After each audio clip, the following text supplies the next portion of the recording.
Hello guys, welcome to Manika IAS. In today's news analysis, we are going to basically see three major topics which was there in the newspaper. So let's start with today's news analysis.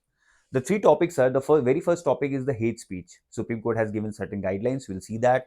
Number two is the ASER report is regarding education by NGO called Pratham. The third is the issue which has been a contentious one in the state of Manipur between two tribes. We are going to see that as well. So the very first topic is the hate speech. What is hate speech? The Supreme Court has said that the hate speech has to be stopped, and as per international standard, hate speech is something which causes enmity between groups and individuals and causes a distrust in the society at large. So, what is hate speech? As per international human rights law, prohibits hate speech and defines it as an incitement, discrimination, hostility, or violence. The broader definition of hate speech as per the United Nations also reflects the same idea. So, as per the Law Commission of India, it has given a very holistic definition, and in your examination also, you can directly quote this definition as per the Law Commission.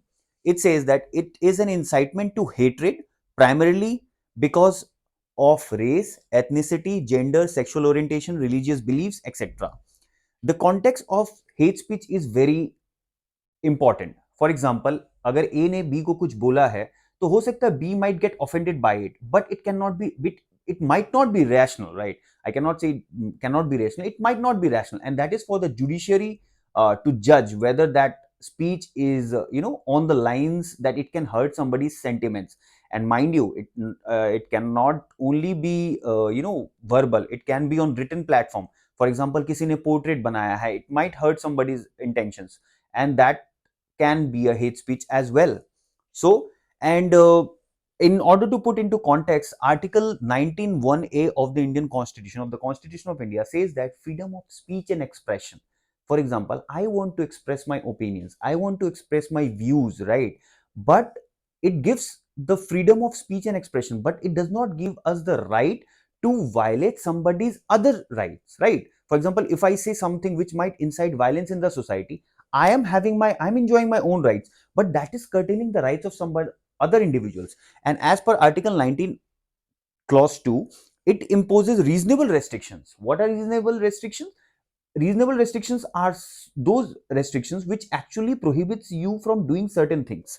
For example, contempt of court, defamation, instigation of an offense, public order, dignity, foreign relations. For example, the current issue of India Maldives, we can say that it's hurting India's relations with other countries. So people should refrain from doing that.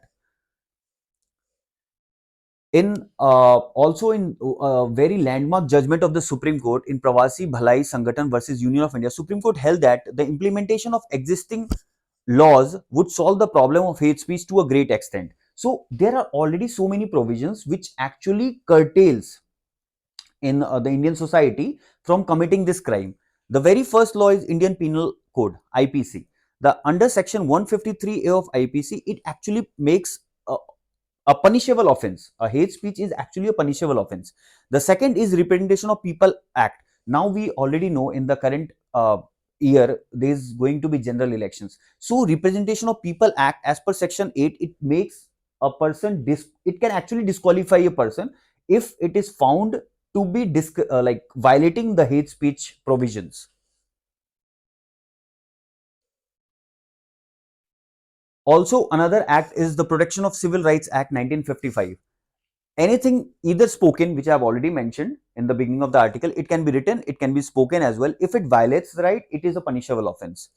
Another act is Religious Institutions Prevention of Misuse Act 1988. So we see that ultimately hate speech has to be curtailed in a country like India, and it has to be prevented. Supreme Court time and again has given the guidelines, and there are enormous amount of already laws that helps us to make sure that hate speech is prevented in the country.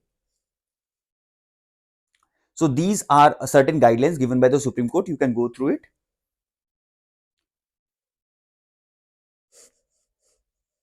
The second basically topic is about a ASER report. Now we know that education in general have been improving. Obviously, the quality of education is a topic of debate, but in terms of accessibility, it has been improving.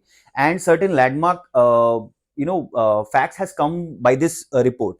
ASER is actually a society organization. It's a civil society organization. The name of the organization is Pratham. It had actually conducted a survey among rural students from the age of 14 to 18. Basically, these are a bit higher level, from intermediate. Basically, people qualify their class 10th from age of 14 to 16 in the rural area. Even in urban areas, it is so. But this specific survey is related to rural India. Okay, about the survey, it is was a household survey. Household survey मतलब people grow from one house to another, मतलब घर से घर की जिसको हम कहते हैं सर्वे, एक घर से दूसरे घर जाके वो सर्वे उन्होंने डेटा कलेक्ट किया है. अब एक बहुत इंपॉर्टेंट है, one of the major important fact is that it has actually done this survey in 28 district across 28 states. 26 states में 28 district.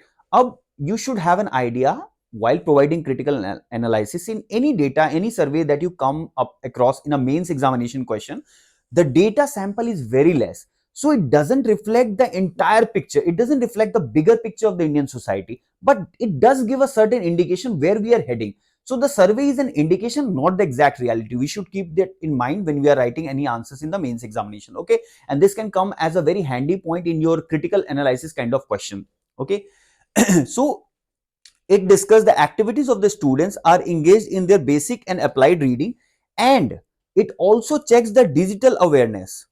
Because of COVID, we already know that so many schools and so many colleges have conducted online classes. So whenever the online classes are conducted, the students need to have access to the phones and mobile phone and tablets, right? So that the education can actually reach the students, or let's say the community, the student community. Basically, the reports highlights some major facts which I want you to note down. Is 86.8% of the 14 to year old are enrolled in education institution. So this is what I was talking about. The percentage of enrollment is extremely high, like 86% of them are enrolled. There are small gender gaps, obviously, which we'll see later on, and most of them are in the arts and humanities stream. Like it's the subjects like science, mathematics, technology are not being promoted as much, which we specially call the STEM subjects, right? So humanities are being promoted as compared to the science and technology classes, basically subjects.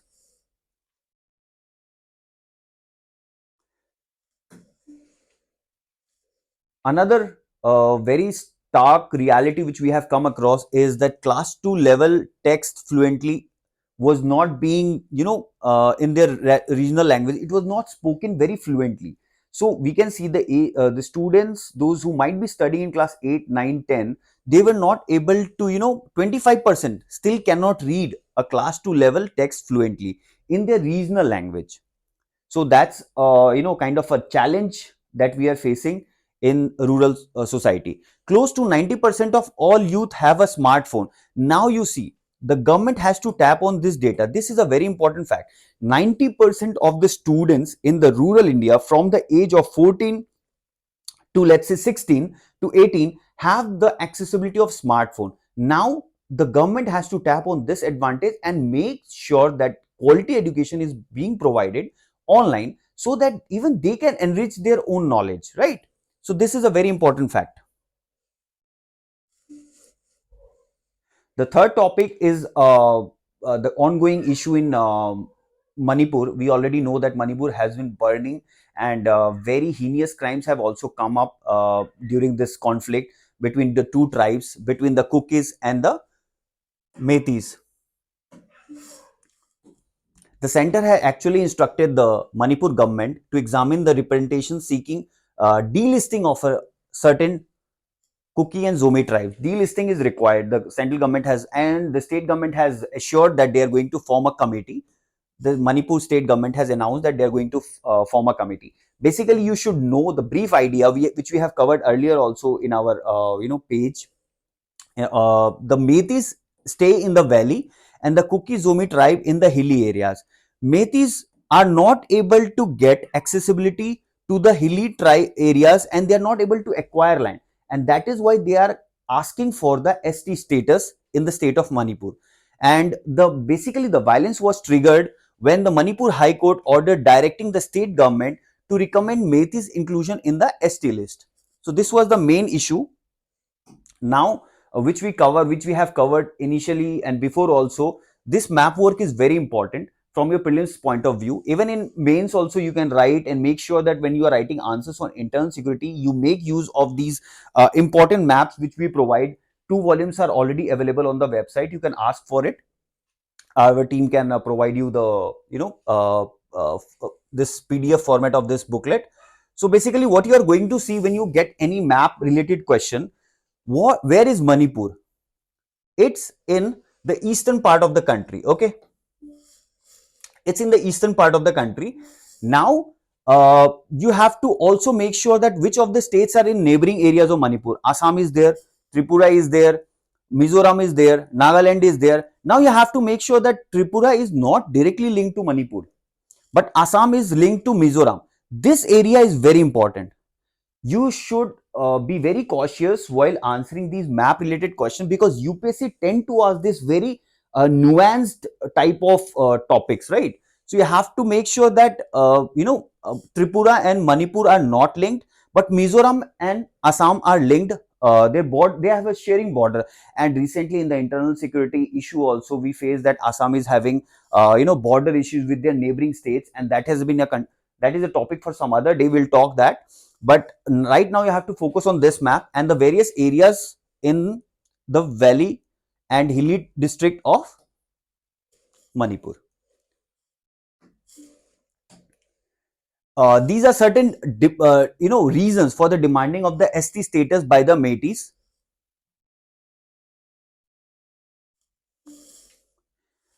Why they have been demanding? The thing that we have already discussed: inability to own land in the forest hill district where only STs can own land, and that is why they are demanding such. And they have also claimed that not all should have that reservation, because most of the tribes have come from the neighboring states of Bangladesh and Myanmar, and that is why they are mentioning that delisting is important. Both these arguments do not stand true, and in 1950 constitution of Manipur included these tribes, and there is no empirical evidence supporting the original illegal immigration. And the same has been highlighted by backward classes commission recommendation. First backward classes commission 1955 recommended that this kind of delisting is actually required, and the same was highlighted by Lokur commission also.